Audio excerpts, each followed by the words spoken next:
சிஎம்மா உங்களை பார்த்து எனக்கு ஒரே ஒரு கேள்வி மட்டும் கேட்டுக்கிறேன். இப்போ பவரில் இருக்கிறவங்களுடைய பசங்களுக்கும் இல்லை அந்த பசங்களாலேயோ ஒரு பொண்ணுக்கோ இல்லை பையனுக்கோ வந்து பாலியல் வன்கொடுமை நடந்தால் என்ன பண்ணுவீங்க? ராஜஸ்தானில் ஒரு சம்பவம் நடந்துச்சு. என்னன்னு தெரியுமா?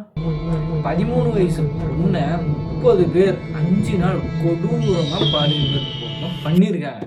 அப்படி பண்ணவங்களை வந்துட்டு தேடி கண்டுபிடிச்சி அறுக்காம தூக்கில் தொங்க விட்டாங்க. இதே தமிழ்நாட்டில் நடந்தா ஒரு அக்கா கமெண்ட் பண்ணியிருந்தாங்க அந்த வீடியோக்கில், இது வந்து ராஜஸ்தானு அதனால வந்துட்டு இப்படி பண்ணிட்டீங்க. இதே தமிழ்நாடாக இருந்தா போலீஸே வந்துட்டு அவங்கள பத்திரமா கூட்டிட்டு போயிட்டு இருக்கோம் அப்படின்னு சொன்னாங்க. செத்துருவேன் நான் இப்ப வீட்டுக்கு போயிட்டு ப்ரோ. நம்ம எவ்வளவு கேவலமான இடத்துல இருக்குன்னு தெரியுமா? எனக்கு இந்த ஊரே வேணாம், அந்த நாடே வேணாம், என்ன துபாய் அந்த மாதிரி எங்கன்னா ஒரு இடத்துல போய் தள்ளிடுங்கடா. ஒரு சின்ன பச்சை பிள்ளை கூட பாதுகாப்பு இல்லாத நாட்டுல இருந்து நம்ம என்ன புடுங்க போறோம்? இந்த கேள்வி மைண்ட்ல ஓடிட்டே இருந்துச்சுடா. நைட் ஒரே ஒரு வீடியோ தெரியாம ஒரு வீடியோ லைக் பண்ணாங்க. 30 பேரை வந்துட்டு அவங்க அடிச்சு கொண்டு போறாங்க. யாரு? பேரண்ட்ஸ். அந்த கவர்மெண்ட்டே வந்து விட்டாங்க. என்ன காரணம்? தன்னுடைய பச்சை புள்ளைய வந்துட்டு இத்தனை பேர் வந்துட்டு இது இருக்காங்கன்னு சொல்லிட்டு பொதுமக்களே வந்துட்டு அவங்களுக்காக சப்போர்ட் பண்ணி தானாங்க. அதனால விட்டாங்களா? அவங்க வந்துட்டு அடிச்சு கவரில் கட்டி இழுத்துட்டு போயிட்டு எல்லா சம்பவமும் பண்ணிட்டாங்க. இன்னைக்கு பார்த்தீங்கன்னா அவங்கள வந்துட்டு தூக்கில் போட்டிருக்காங்க. அதுவும் எங்கே? நட்டு ரோட்டில் தூக்கில் போட்டிருக்காங்க. இதுவே தமிழ்நாடாக இருந்தால் அப்படி நடந்திருக்காங்க. இல்லை அப்படிதான் பண்ணி பார்க்க சொல்லுங்கண்ணா. அப்படி பண்ணி பார்த்தா தான் இங்கே இருக்கிற எல்லாரும் வந்துட்டு திருந்திருவாங்க. அதனால் வந்துட்டு எல்லாருக்கும் பயம் வந்துடும். ஆனால் நாங்கள் அப்படி பண்ண மாட்டோம். எல்லாவும் பார்த்துப்பா. ரொம்ப நன்றி. இதுக்கு முன்னாடி ஆட்சி வரைக்குமே அப்படி தான் இருந்தாங்க. கிட்டத்தட்ட ஒரு 10 வருஷத்துலேயே கணக்கு வச்சுப்போம். 10 வருஷத்தில் இதில் நடந்த பாலியல் வன்கொடுமை கேஸ் மட்டும் பாருங்க, உங்களுக்கே ஷாக்கிங்காக இருக்கும். இந்தியா வேணாம், தமிழ்நாடுன்னே போடுங்க. தமிழ்நாட்டில் மட்டும் எவ்வளோ நடந்திருக்கு மட்டும் பாருங்க. அதில் வந்துட்டு சின்னாமண்ணா ஆனது வந்துட்டு எத்தனை பேர் தெரியுமா? 11,363 கேஸ் ஃபைல் ஆகியிருக்கு. 2024 471 ரேப் கேஸு, அது 23 406 rape case, 22 442, 21 442 plus along with 4,469 protection child சின்ன குழந்தைங்களுக்கு அந்த கேஸ் ஃபைல் ஆகியிருக்கு. எவ்வளவு கேவலமான பிறவிங்க இல்ல நம்ம.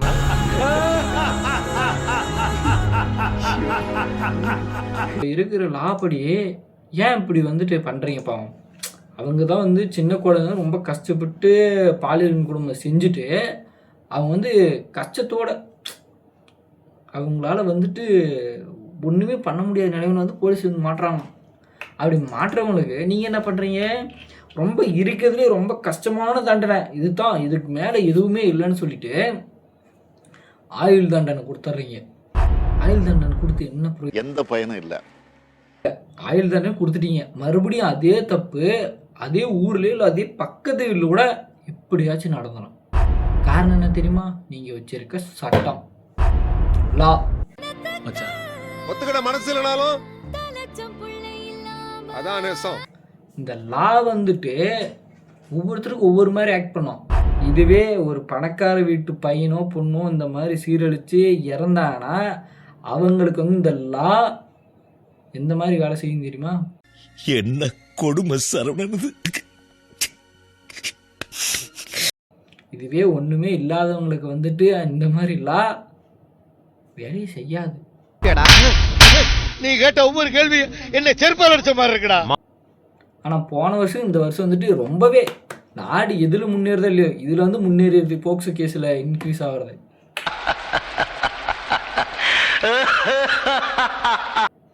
ஒரு நாளைக்கு மட்டுமே 86 கேஸ், பேசிக்காக 86 கேஸ் வந்து ஃபைல் ஆகுது. இதுவே ஃபைல் ஆகாமல் எத்தனை கேஸ் இருக்கோ?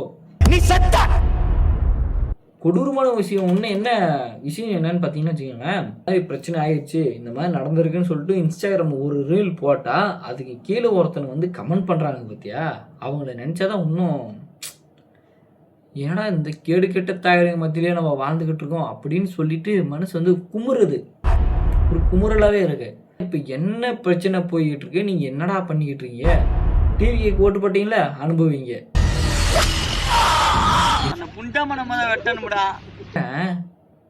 ஏன்டா அப்படிக்கிறீங்க, மனுஷங்க தானடா நீங்கள். ஆனால் 5 அறிவு ஜீவன் இருக்கு, மிருகம் கூட இந்த மாதிரி பண்ணாதுங்கடா.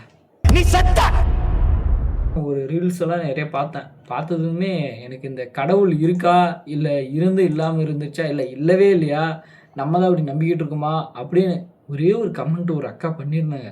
அது என்ன தெரியுமா, பம்பையோட சத்தத்துக்கும் உடுக்கையோட சத்தத்துக்கும் வர கடவுள் அந்த குழந்தைகளோட அலறல் சத்தத்துக்கு வராமல் எங்கே போச்சு. சுரமயக்க மனசுல என்னை மட்டும் மறந்துட்டியே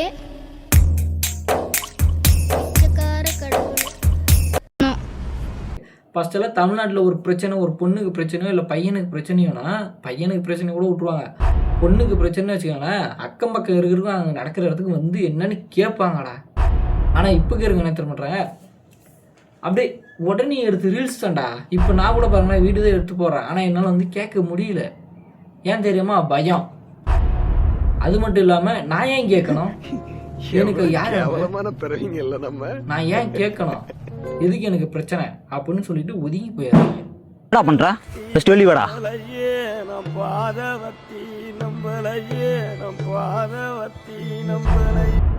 அந்த கொலை பண்ணவனே கூட்டின்னு போயிட்டு காட்டுறான், இங்கே தான் நான் அப்படி பண்ணேன்னு சொல்லிட்டு அவங்க இதான்றாங்க.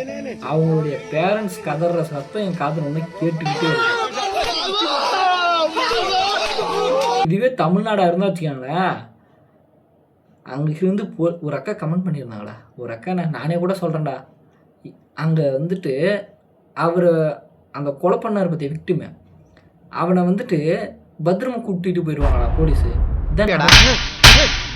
இதை வந்துட்டு ஒன்று சொல்கிற நல்லா கேட்டுங்க தமிழ்நாடு மக்களே, உங்களுடைய குழந்தைகளுக்குன்னு வரும்போது தான் நீங்கள் வந்துட்டு பேசுவீங்க. இதே வந்துட்டு உங்கள் கண்ணு முன்னாடி இன்னொருடைய குழந்தைங்களுக்கோ அக்காவோ தங்கச்சியோ நடக்கும்போது நீ போயிடுவீங்க. ஏன் தெரியுமா, எனக்கு ஏன் இந்த இங்கிருந்தா மாட்டிக்குவ, கால் எடுத்து கிளம்பிடு. பிரச்சனை, நான் ஏன் இந்த பிரச்சனைக்கு போகணும், அவன் இஷ்டம் அவன் என்னென்னமோ பண்ணிட்டு போட்டோம். அப்போது உங்களுடைய குடும்பத்துக்கு நடக்கும்போதும் இன்னொருத்தனும் அதே மாதிரி தான் பார்த்துட்டு போவான். உங்கள் கண்ணு முன்னாடி தப்பு பண்ணால் தட்டி கேளுங்க, தட்டி கேட்க முடியலன்னா அந்த பொண்ணை காப்பாற்ற வச்சு செய்யுங்கயா. வாய்ப்பில்லை ராஜா. இதுவே ஒரு 18 வயசுக்கு மேலே இருக்கிற பொண்ணு அவங்களுடைய பர்சனலுக்காகவோ இல்லை ஒர்க்குக்காகவோ போயிட்டு வரும்போது நைட்டு 8 மணிக்கு மேலேயும் ஆகலாம். ஏன்னா இப்போ நைட் ஷிஃப்ட் எல்லாம் தான் வந்துருச்சு, எல்லாத்தாலும் அப்படி தான் வேலை செய்கிறாங்க. அப்படி இருக்கும்போது அவங்க வரும்போது அவங்களுக்கு தப்பான விஷயம்லாம் நடந்துடும். அந்த நடந்துருச்சுன்னு வச்சுக்கோங்களேன், முடிஞ்சு அந்த பொண்ணுடைய லைஃபே முடிச்சிடுவாங்க இவங்க. என்னென்ன சொல்லுவாங்க தெரியுமா, இந்த பொண்ணு எதுக்கு அந்த டைம் அங்கே போச்சு, அவள் போட்டிருந்த ட்ரெஸ்ஸு தான் காரணம். இன்னும் எவ்வளோ கேவலமாக யோசிக்க முடியுமோ அதெல்லாம் சொல்லுவீங்கடா தமிழ்நாட்டு மக்களே. உங்களை தான் கண்டிப்பாக சொல்லுவீங்க, நீங்கள் தான் சொல்லுவீங்க அதெல்லாம்.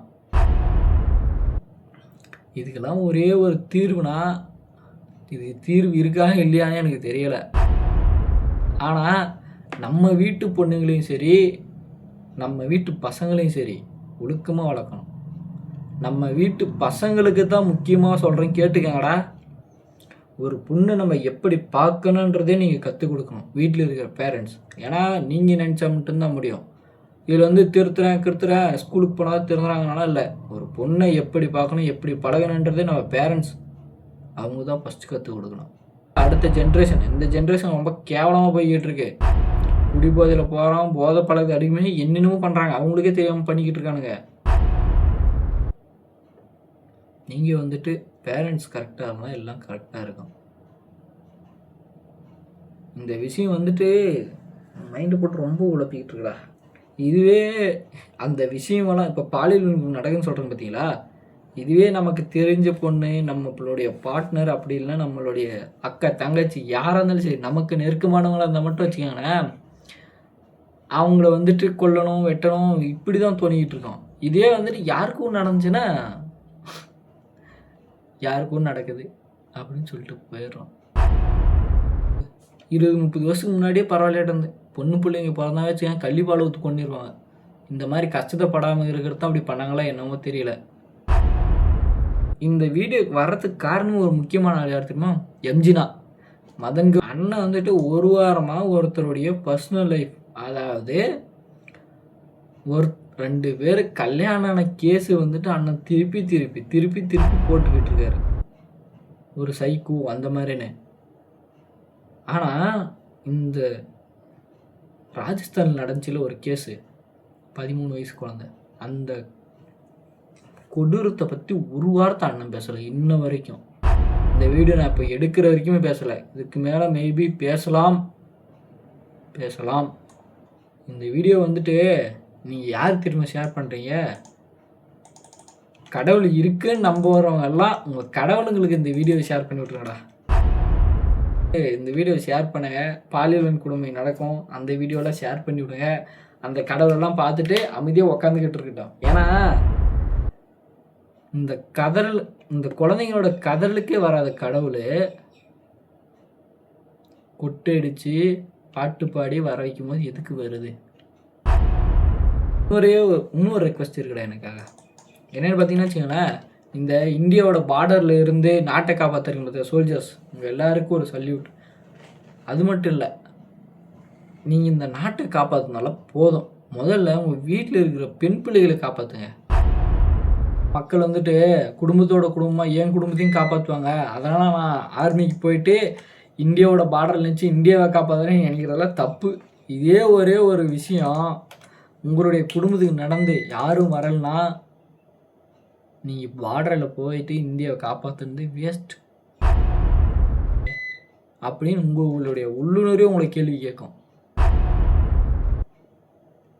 ஸோ புரிஞ்சுக்கங்க, அக்கம் பக்கத்தில் ஒரு தப்பு நடந்தால் அது வந்து தட்டி கேட்குறீங்களோ இல்லையோ அவங்கள வந்துட்டு காப்பாற்றுங்க. ஃபஸ்ட்டு யாரை? அந்த சம்பவத்துக்கு வந்துட்டு பலியானவங்களை காப்பாற்றுங்கய்யா. 200 ரூபீஸ்லாம் ஒரு விஷயம் பேசுவாங்க பாருங்களேன், அதெல்லாம் ரொம்ப கொடூரமாக இருக்குண்டா. ஏன்டா அந்த தப்பு நடந்துச்சின்னு நம்மளை ஃபீல் பண்ண வச்சுருவானுங்களா? அவங்க வந்து விக்டிமை தான். அந்த சம்பவத்தில் வந்துட்டு யார் வந்துட்டு கஷ்டப்பட்டாங்களோ அவங்கள வந்து ஃபீல் பண்ண வச்சுருவாங்க.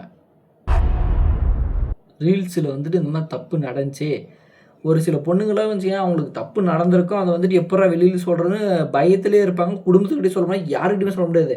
அப்படி இருக்கும்போது அவங்களுடைய ஒரு விஷயத்தை வந்துட்டு தனக்கு வந்து நடந்த ஒரு கொடூரம் வந்துட்டு மற்றவங்க நடக்கூடாதுன்னு சொல்லிட்டு ஒரு இன்ஃப்ளூயன்சர்கிட்ட சொல்லி இந்த மாதிரி யாரோ ஒருத்தர் மாதிரி சொல்லுங்கள் இந்த மாதிரி நடந்துச்சுன்னு அப்படின்னு சொல்லுவாங்கடா.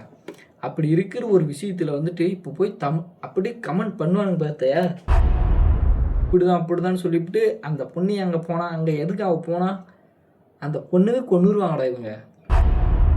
பொண்ணுக்கு பிரச்சனை ஆச்சுன்னா அந்த விஷயம் வந்துட்டு அப்படியே வெளியே போயிடுச்சுன்னா முடிஞ்சு போச்சு. அந்த பொண்ணு கல்யாணம் வந்தால் அந்த கல்யாணம் அவங்களுடைய கல்யாணாசியே முடிச்சிருவாங்கடா மொத்த பேருமே. பேரண்ட்ஸ்கிட்ட கூட சொல்ல முடியாத அளவுக்கு பொண்ணு வந்து ரொம்ப கஷ்டத்தை அனுபவிக்கிறாங்க. இன்னைக்கு கூட தினம் ஒரு பொண்ணு ஸ்கூலுக்கோ இல்லை காலேஜுக்கோ இல்லை வேலைக்கோ போகும்போதே ஒரு பொண்ணு வந்துட்டு எப்படி பார்க்குறாங்க, பஸ்ஸில் போகும்போது எத்தனை பேர் நடந்து போகும்போது ரொம்ப கொடூரமாகுதுடா. சிஎம் சார், சிஎம்னா உங்கள் கையில் இருக்குது, பார்க்கலாம்.